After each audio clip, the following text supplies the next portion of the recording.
How's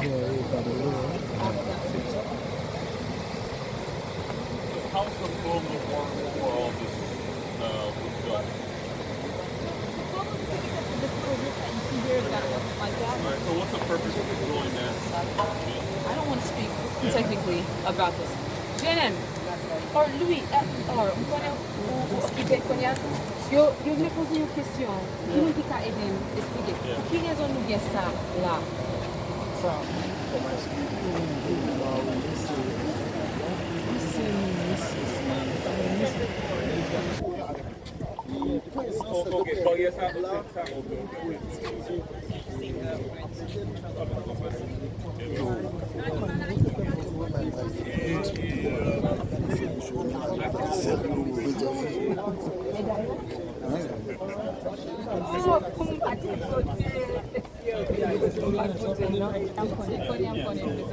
Chaque fois, je vais marcher avec elle.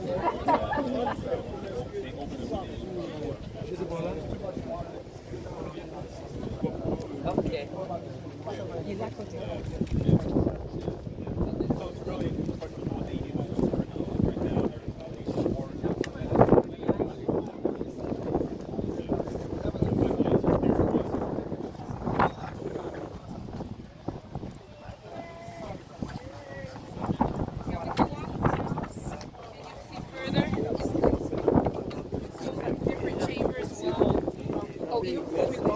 You'll see they take her off. It says KPK.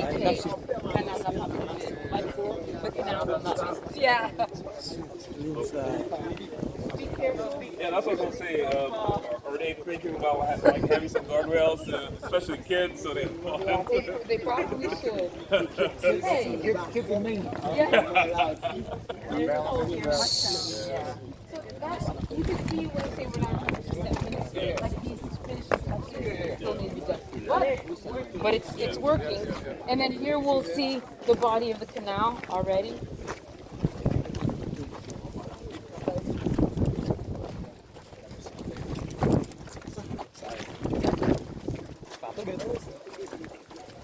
So then here's one, and it's pretty tall, like, so even the water that's here, it's pretty tall up there.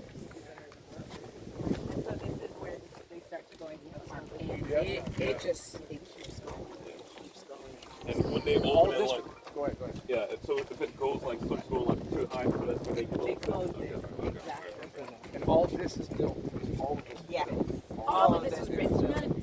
The first place they took the shovels and started digging was right here where the mountain was supposed to be. Because they knew that it would weave this way because that's where the water is. They're like, oh, this is the path it's supposed to take. Distance là, jusqu'à ce que...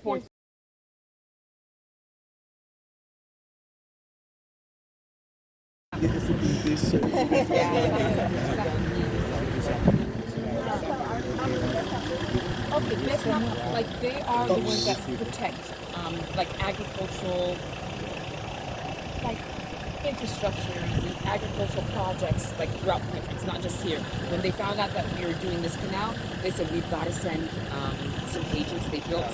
They recently just built their station right over here. And when the Dominicans were coming in, you know, with the guns, these are the guys that held their guns right back up, and they're like, they held, it was epic.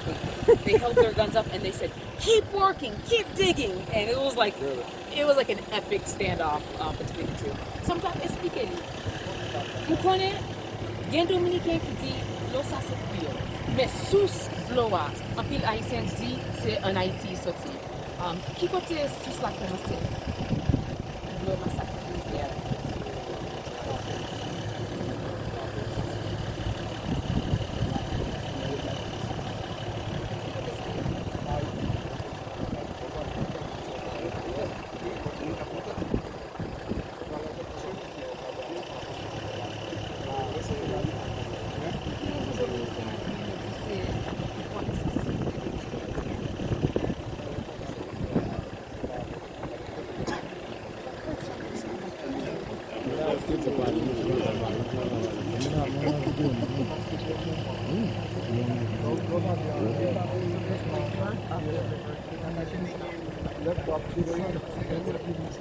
L'autre question, entre les deux bords. Par exemple, là, on va dire, c'est dans une frontière, on bord, les gars, ils ont fait les deux bords. Dans les gars, on bord pour eux, on bord. Ça, c'est en l'air. Regardez, tout le monde va aller là. Regardez, tout le monde va aller. C'est un gars. Bon, pour Haïti, c'est pour Haïti. Les bagues en impôt, les bagues en impôt, ça va c'est que nous avons beaucoup de gens qui connaissent, c'est pas parce que nous avons fait ça, nous connaissons l'homme de Dieu qui s'est So they want us to depend on them because they know that, you know, with us having the water here, we'll be able to produce more, and so we won't be as dependent on them as we are. And the way that I see it, regardless of wherever the river is born, we share the river, and we've agreed that it's for both of us.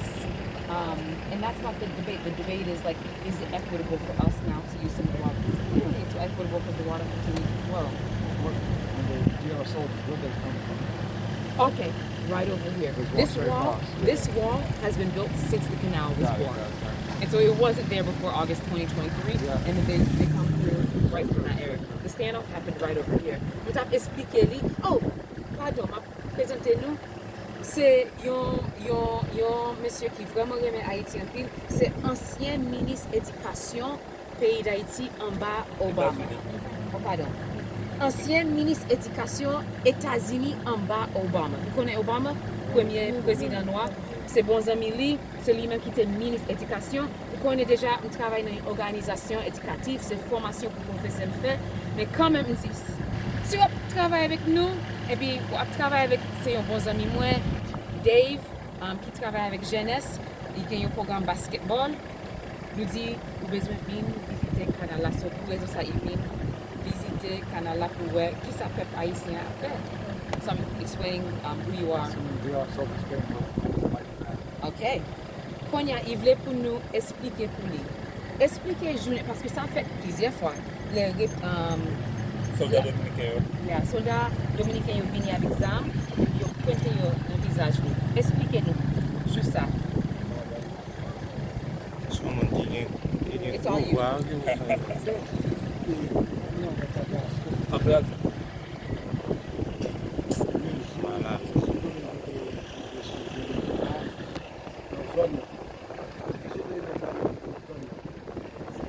So that day, the Dominican soldiers, they can actually cross the border and come here on the territory. So they're just right there on the border.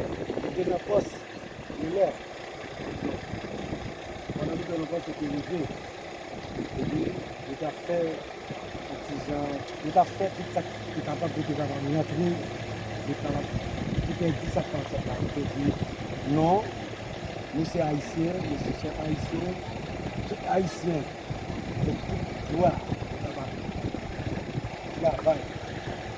So that day we were on post, and we saw that they were trying to potentially come here on the vacation side to stop what we were trying to do, what the people were trying to do. And we stood firm, we said we're Haitians, and we have to protect our people as they're trying to do. Yes. Yes.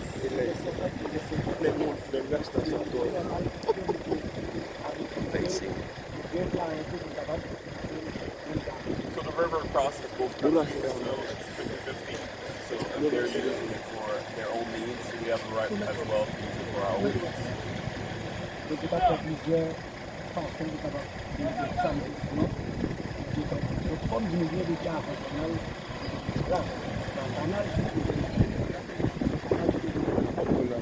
So they were already here on coastal near the border. Now it's being constructed. Because Dieu veut que nous délaille avec la canal. C'est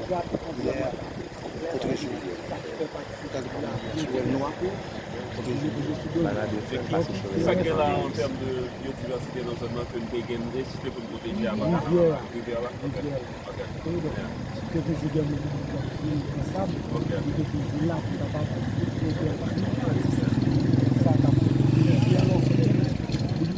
C'est ça là pour nous, rivière, c'est une rivière tout le monde. Mais l'offre de sable, Ça veut dire un impact tout en catastrophe.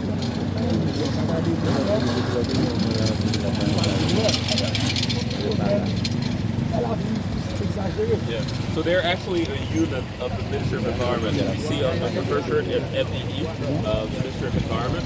And so normally they're a brigade instituted by the ministry as a way to protect biodiversity within Alpine. And so they were here already to protect the river, to not allow people to take sand from the river or sediment in the river to use for their own private needs. Mais nous pas qu'un poste ça là avant canal. Non, nous pas de poste parce que on est des ateliers. Oui, on comprend. Nous avons seulement nous avons poste. Juste nous avons So this wasn't here before. It was just this general area that it fell under.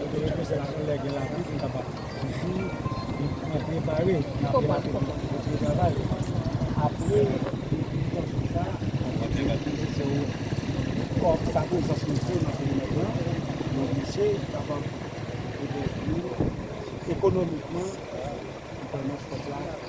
Et puis, nous songeons un jour. Ça t'est fait plusieurs fois. Mais un jour, tu es là, pendant mon petit travail. Je viens avec l'hélicoptère, je entre dans l'espace haïtien. Et puis, je viens descendre avec l'hélicoptère. Et puis, je paquet en poussière. Est-ce que nous étions là? Oui, nous étions là, mais nous étions là. Ok. Mais ça va intimider nous parce que So I was explaining. So they were in a helicopter once, the Dominican. Well, it happened multiple times. I remember one time I was there. I was a little bit scared, but they weren't scared. They come down. They kept on coming down. I was a little bit nervous. And then they would make like the dust come up. But then she was like, they were in their helicopter pointing their guns, and it was an intimidation tactic. I mean, and at the same time, what I love is this image that will never leave my mind. They're there holding their guns and what? Keep digging. They're yelling back at them, keep going. It was like goosebumps. It was intense. These ones. Merci, bon travail. Do you have any questions for that? Merci. Question pour nous, dernière question avant de montrer le canal là. Qui ça représente pour nous-mêmes? Qui raison? Parce que pas de monde là côté yo paye nous bien, pas de monde là côté yo bon nous ressources nous besoin pour nous faire travail là. Pour qui raison nous toujours là? Je ne jeudi à cette. You guys are all here. I mean, basically volunteering because they don't. I could say that they're essentially volunteers, even though they technically work for the government. They're not well supported, but every single day, all of them, they're still here. I said, why are you here? Qui raison nous toujours là? Nous-mêmes, c'est haïtiens conséquents. They're real Haitians. Nous avons déjà fait la main, nous avons dit, nous avons pas été nous, nous servons de nous. Nous avons tout été gardés. So we decided to volunteer ourselves to serve our country. Puisque nous avons été nous, vite, nous avons quitté d'abord, c'est comme ce chemin là. Et c'est oui, nous décidons. Là où nous sommes sincèrement, nous devons. So we took an oath to protect our country, our fellow countrymen. Nous pas capables pour même pas grave. The conditions aren't ideal. We have a duty to do the work. Si nous l'avons compris, nous faisons ça qui est bon. Nous pas là pour faire ça. We're here to do good. That's what we're going to do. Do that. Donc pour qui tu es de temps que n'a pas là ici ça nous sommes là. Non, nous pas là là, c'est là. Nous sommes sur nous même. Are you talking about individually for them or as a unit? Non, et communauté, comme équipe, et pour qui tu es de temps que. Ah oui, nous voyons toute la gamme. Forever. And that's why they recently built this because they want to be stationed right here. Et qui opinion de République dominicaine de ce domaine? Non, nous n'avons aucune opinion parce que nous l'avons défendu. I have no opinion whatsoever, really. Just like, they're doing their own thing for their country, and these guys are here doing their own thing for their country. seul bagage nous demander pas empêcher nous avancer. C'est ça que nous demandons. Quittez nous, construire pays nous. Yeah, I said, just don't.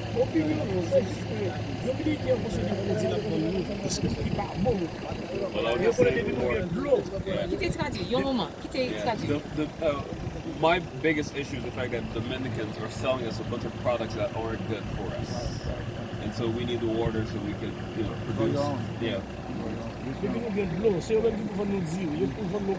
They sell us rice, they sell us beans, even cucumber, everything.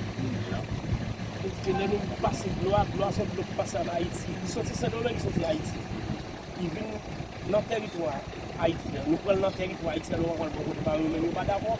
Parce que toute la chance, si vous voulez, même pour exporter au Ghana, nous-mêmes, nous ne pouvons pas faire rien. Et puis, ça, nous passons quelques années avec They want us to stay dependent on, the import of products from their country. They don't want us to be independent. The river exists, in both countries, and we're building this canal from our own territory. We're not building it from their territory. So we have every right to do what we're doing right here. Et puis même si il y a des fois vous voulez camper de l'eau, pour son général vous avez un paquet de pompes pour essayer de tout. Jusqu'à présent, mais il y a pas tout pompe parce que vous avez un moment côté vous avez un paquet de pompes. Mais maintenant nous pareil, nous avons expliqué même si on fait ça, il y a des fois l'eau il vivait là. Ça veut dire tellement gain de l'eau, les gain la pluie. Il compte jamais la vie entière. Ça veut dire qu'il y a un paquet de l'eau, il y a assez de l'eau pour eux-mêmes, il y a assez de l'eau. I said, they try to stop us. They try to build things to stop the water and they have pumps. And they're like, no, they still do have pumps. I was like, not as many pumps, but they still do have pumps. But even then, there are times when the water comes all the way over here and it flows over. And it happens often. Not every day, but it happens when it starts during rainy season. It's like often. There's enough water. I said, look, there's enough water for us all. Yeah. Oui, et puis, nous-mêmes, c'est tout le temps. Bon marché binational. Marché binational, la salle pour nous-mêmes. Nous-mêmes, nous faisons marché ici. Quand pile l'argent, nous pas voulu pour Dominique nous venir vendre, nous-mêmes pour nous vendre là-dedans. So like I was saying before, there's a binational market on the border, and they really, monopolize it and make sure that it's their products that are being sold, and being imported into Haiti. Kind of some self-sufficiency, so that's it. Yeah. Et rivière en tant que c'est protégé pour nous capables de gérer l'environnement, pour nous gérer la caille et nous plantons plus de bois. Nous plantons plus de bois de notre plantons plus de bois pour vivre. Ça veut dire que rivière en face, pas de pied bois parce que rivière a chaussé. C'est moyen que nous pas gagner pour nous capables de planter pied bois. Juste ça net parce que nous pas gagner l'État qui encadre nous. Regardez, si on fait jouer une façon, on est capable d'encadrer notre petit pied pour nous planter, pour capable de gérer parce que les petits bois avec des bois là-dedans. Yeah. Again, they're a unit of the Ministry of Environment, so the environment focus one of their work is extremely important. And one of the things that they've been doing is planting trees because it's extremely important to have trees to protect the water here, the water is flowing. So that's one thing that they need support with to be able to have the means to put more trees all along the border.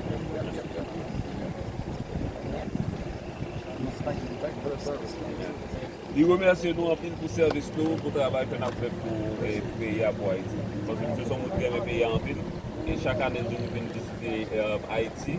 Et très souvent c'est des Port-au-Prince, mais bon, non, ça c'est une bénédiction pour nous parce que le fait que nous ne pouvons pas aller à Port-au-Prince, qu'on a profité de venir ici à notre pays. Nous ne pouvons pas faire canal là, pas réaliser. Nous mettons un paquet de chefs avec avion en l'air, avant nous pressionner de notre âme.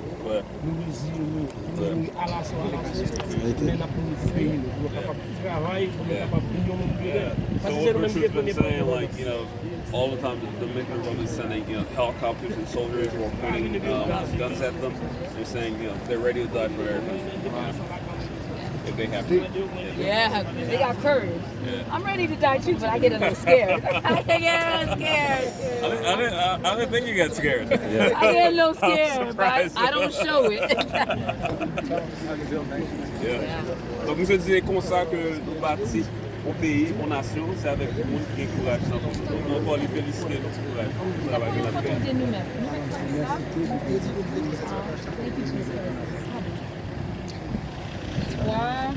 Regardez là. Oh, vous pouvez entrer un petit peu. Regarde. 3, 4 souris pour moi. Poti bese. 3, 4. 1, 2, 3, 4. On peut entrer dans le Maman la vie, fait ministre passer devant tout. Féministe sans passer devant. Maman la vie, féministe sans passer devant. Ministre, you let me stop passing. We're going to make sure we're not quiet. Yeah, easy uniform. Yeah. Okay, see.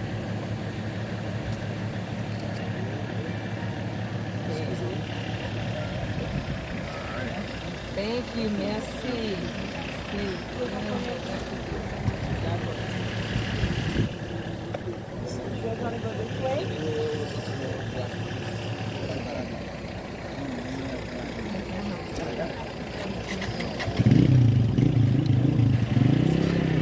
Okay, so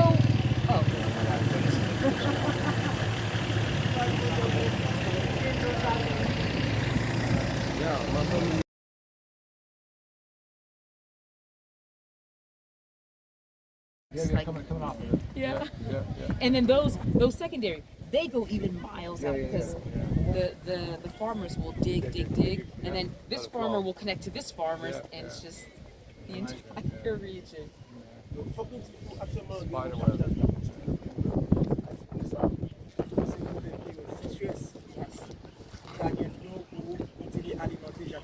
Yeah, so this is important also for for them to be able to have more stock for dry season. And they're wanting to build like reservoirs so that during drought.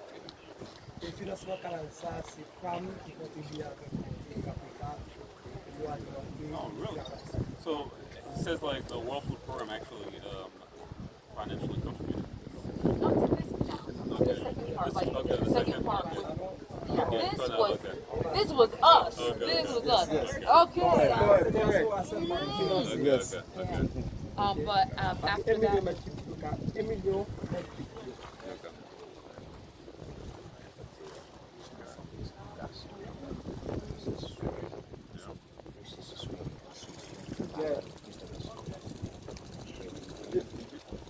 Jodi a devant la presse, à qui sentiment, comment lui ouais et travail ça, tout agriculteur te prend initiative, puis te mené gros combat ça qui c'est gourmet puis au jeune de l'eau pour alimenter, user et jardin. Yeah. Now that you visited the canal, so what's your view of this groundbreaking project that was undertaken to allow the people to have access to water to the farm? It's extraordinary. It's extraordinary. It moves me. Somba extraordinaire, il est vraiment et un pile émotion là carrément. Jodi a comme humain en même temps et comme étranger tout, nous avons une nationalité. Nous connaissons pas auparavant gouvernement et tête collée avec police traditionnelle, qui boycotté production nationale là, et même qui met ça la voyer peuple haïtien. As a human being, even though you're not Haitian, but you've come here and you've seen the importance of the work. In the past, you've had people within the government. They tried to boycott this project because of pressure from the DR, especially. And now that you've come here and you've seen what's being achieved, what message would you like to send out? This is Haiti at its best. This is Haitian ingenuity. This is Haitian hard work. This is Haitian sacrifice. And I said earlier, water is life. This is creating life for the people of Haiti. It's beyond inspiring to see. Yeah. Et projet ça lui-même de représenter aspect qui bon la haïtien. Ça c'est ingénuité haïtienne, ça c'est innovation et peuple haïtien et solidarité peuple haïtien qui permettent que le projet ça lui-même les réaliser. Donc pour moi c'est un bail qui est vraiment extraordinaire encore. And back home, you get so much bad information and misinformation about Haiti. This is the real Haiti. Yeah. And it's important for people back home in the States to understand what's possible here. Dans le pays aux États-Unis, et très souvent, et la plupart du temps, l'entend des nouvelles de Haïti, c'est mauvais bail que il y a seulement sur Haïti. Et mais pour moi, ça c'est vrai Haïti. Donc il est important pour moi ça qu'a fait là. et puis pour me permettre monde aux États-Unis pour même connaître que c'est ça qui est Haïti. This puts the lie into all of those myths, all of those stereotypes. This defies all of that. Et ça travail ça lui-même li vraiment à permettre que moun yo même yo apprendre de vrai Haïti et pour comprendre que image que y a projeté de Haïti à l'extérieur c'est pas vrai Haïti. I hope more people back home can see what's possible and know what's happening with the second canal and hopefully support it and accelerate that work, get it done faster. Ouais, je souhaite que ça permette et moun aux États-Unis yo même yo et ouais bel travail ça qu'a fait là et surtout que ça qu'a mobilisé pour supporter deuxième canal là et qu'a construit et pour qu'a permettre que le projet ça lui-même de réaliser tout. When one nation's dependent on another, that's not healthy for either nation. That's not a win. That's not good. Alors, un pays qui dépend totalement de l'autre pays, il va beaucoup tous les deux pays. Donc, l'important pour Haïti, lui-même, il est indépendant pour ne pas dépendre des Dominicains. Haitian independence, Haitian access to food, Haitian access to jobs, Haitian access to water. That strengthens Haiti, and it's better for the DR as well. Le Haïtien même a accès à de l'eau, il a accès à manger, il a nourrir tête, il pas dépendant de ces domaines, il beaucoup ni pour Haïti ni pour ces domaines. Yes. The fact that this was done so fast, all volunteers, it's amazing to me. It's extraordinary to see. Pour moi, c'est vraiment extraordinaire que tout travail ça lui-même est fait aussi rapide et non des délais de temps qui étaient extrêmement courts et que c'est des bénévoles, des volontaires qui s'aident, que c'est pas payé pour le faire et que mettez ensemble pour faire travail ça. Pour moi, c'est pas vraiment extraordinaire. For me, this is an amazing start, but it's just a start. This is a start of something that could be way as big as this is, as important as this is, as life-giving as this is. The next step, the next level could be way bigger than this. Pour moi, ça c'est un bel commencement, mais c'est seulement un commencement. Yes. Et il y a plus de qui a fait toujours et pour produire plus et pour payer. Et donc moi, je suis vraiment content pour nous voir ça va faire après. Et parce que là, ça c'est seulement un commencement. Je dis, on est capable de dire que le canal a commencé à avoir des résultats. Il est en réalité par rapport à la production KPK qui est déjà sous marché. I'll let you translate that one. Yeah, so they've done a lot of production already because of this canal. And their question for you is like, when would you like to taste the KPK rice? When would you like to taste the? Is there some here? Il dit, est-ce que nous avons qu'on y a là pour les goûter? Il faut qu'on quitte. Ah, il fait ça comme tiens.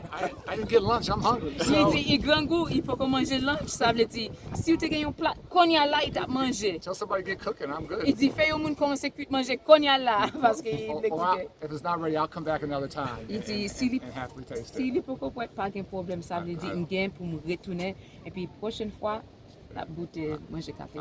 I love rice. I'm a fan. Moi j'aime dire en pile, mais un fanatique dire ça veut dire. AJB Sapio fait un plus gros sacrifice pour sécuriser le canal là depuis le commencement jusqu'à la fin. The Je agents, dis comment on peut faire ça. the BESAP agents have done a tremendous work since the beginning until the end, protecting this work.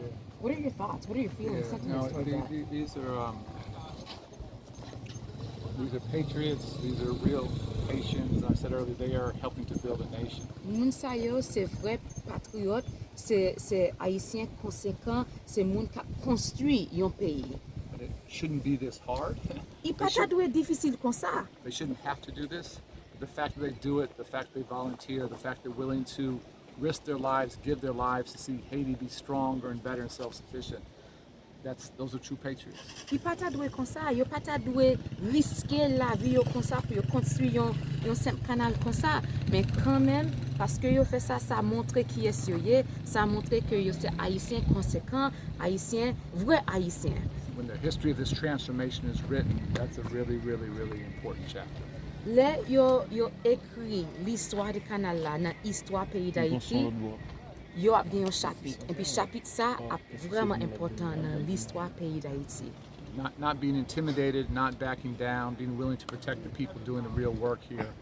That's true public service. That's what public service is about. Yo c'est servant public parce que yo pas te paye, yo pas te fait bac, yo pas te fait lâche les l'armée République Dominicaine vini avec zam sur yo pas te paye. Ça c'est un vrai servant public. I always think about kids. I'm just looking at the little guys over there. You always want the next generation to have it easier. This generation has been difficult. I hope those little guys grow up and have much easier lives, much better lives, because of the sacrifices they really worked on this. Ici, c'est un ancien ministre d'éducation, ça veut dire toujours penser des petits monde. Regardez tout petit monde ça yo.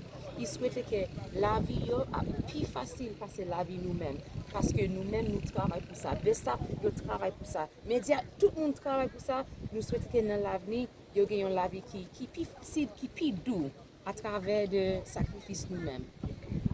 Alors, en tant qu'Américain, comme positif en plus, alors, nous sommes pays, nation, qui vraiment sérieux sur ça, qui doit avec l'intérêt du pays.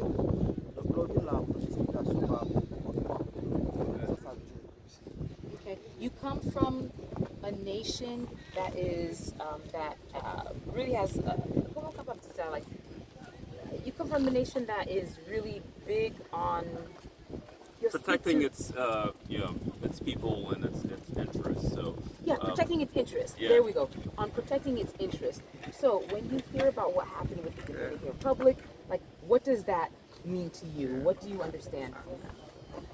I guess Oh, okay. I think about it a little bit. I think about it a little bit differently.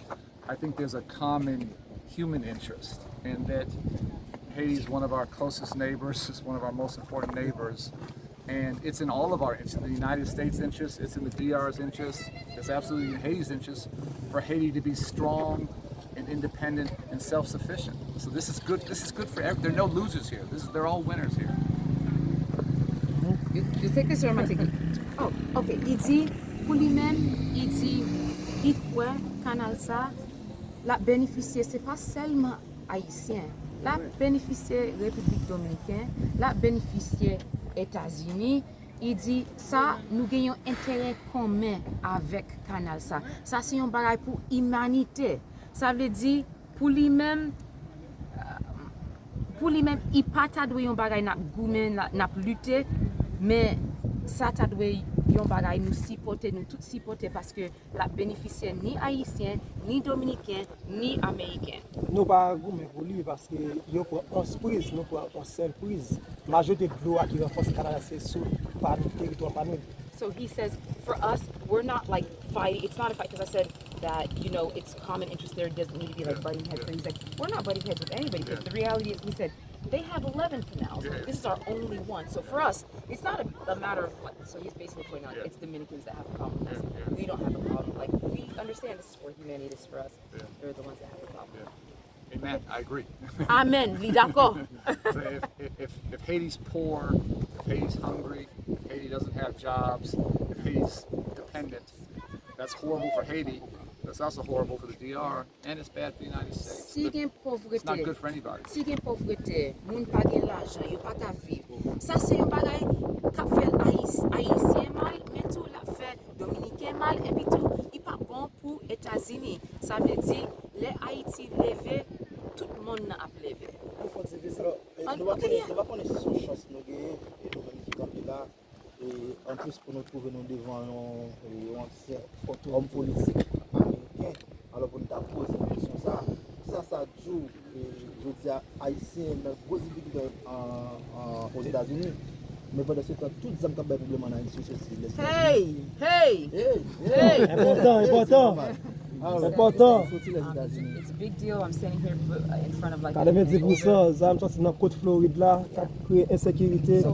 Madame Laline, KCP yana They gestion. said the reality is 90+% of the guns that come from the United States have come to Haiti. They come from the United States. So, like, what do you understand about that? The fact that the violence is basically being imported to Haiti. What are your thoughts? I don't want to go too long. I spent the last 8 years of my life working to reduce gun violence in my hometown of Chicago. Pendant 8 dernières années, je m'ai gourmand pour réduire et violence armée dans ville femme et Chicago. It's the hardest work I've ever done. It's the most heartbreaking work I've ever done, but it's also the most inspiring and maybe the most meaningful. C'est un travail qui est plus difficile que je fais. C'est un travail qui est plus et qui est brisé et que je fais à cause de toute douleur que toute victime qui ont souffert et de la violence dans Chicago, mais en même temps, tout ce travail qui inspire plus, qui va plus quoi. I first came here about 12 years ago. Et ça fait environ 12 années depuis que je suis venu en Haïti pour la première fois en 2013. And that was one of the first things I heard was that there are no bullets made here in Haiti, and there are no guns made here in Haiti. They're all coming from the United States. Et ça c'était une des premières barrières que je dit, c'est que pas de armes qui fait en Haïti, pas de munitions qui fait en Haïti. Et la majorité de barrières ça c'est les États-Unis qui ont sorti. I've also visited Barbados and met with the Prime Minister, and it was the same story. It was identical. Donc nous avons visité Barbados, on a rencontré ensemble avec le premier ministre et c'était la même histoire que nous avons racontée. So the fact that some of our closest neighbors, some of our most important partners, the fact that we are literally exporting death and exporting violence and creating havoc, I can't tell you how much that breaks my heart personally. Donc le fait que quelques voisins qui proches des États-Unis, quelques partenaires qui proches de eux, et que c'est exporté, que nous avons exporté violence vers le pays et ça vraiment et vraiment plus de problème. I hate it. I apologize for what our country has done with guns for Haiti, but for so many other things that we have done where we are on the wrong side of history. If I can do a tiny little bit to try and change that trajectory, I would love to try and do that. Donc vraiment raillé que les États-Unis lui-même vraiment a exporté toute violence en Haïti et dans notre pays. Ça a vraiment fait mal. Et même là, c'est un petit bagage que nous avons fait moi-même pour porter un changement dans ce sens, m'a essayé de faire.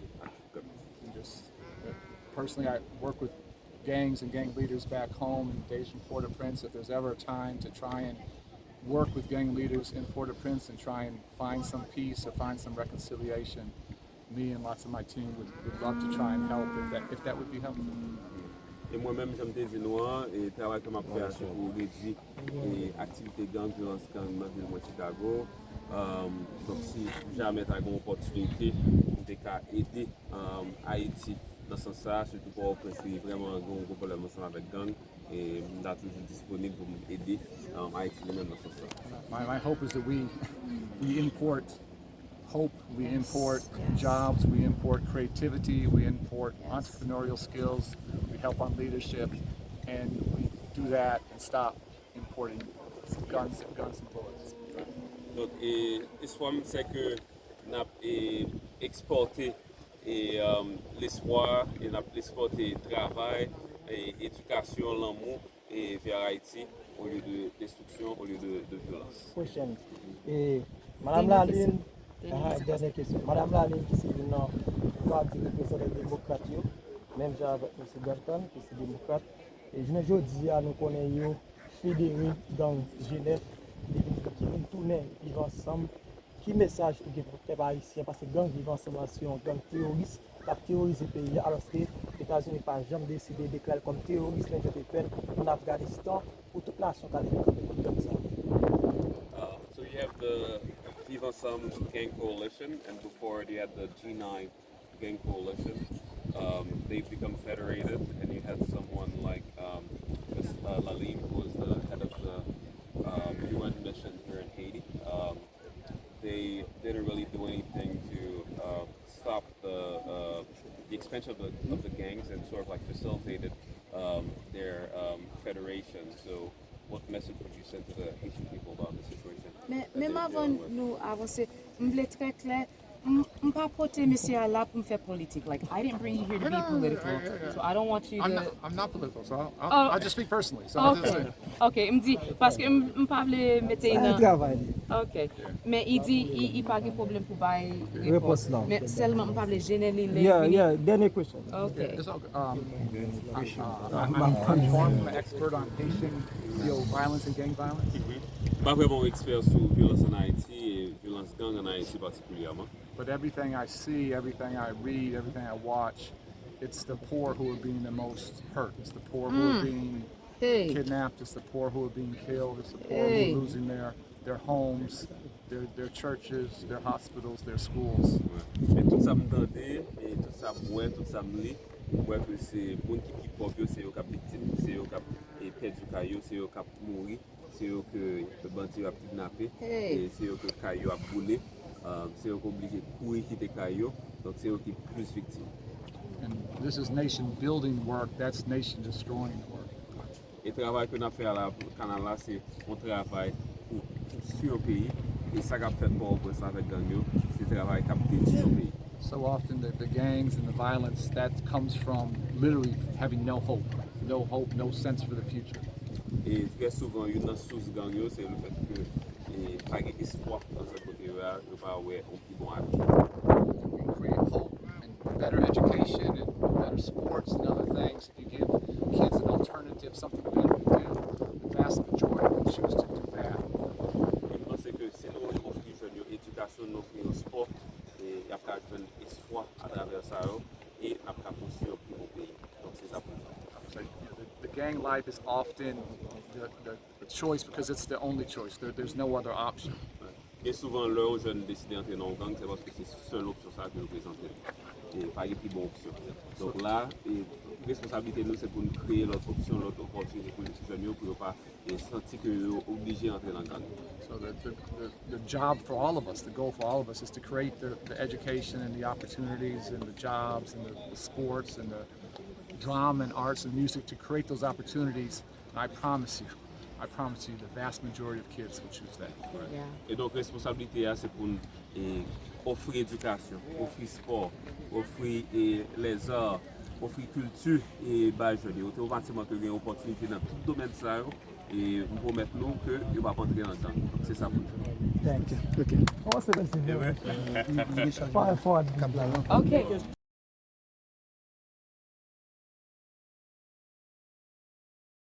Nice. Good. It's good? Yeah. Now, me and Dave, not Yeah. me and Selma avec this year. All right.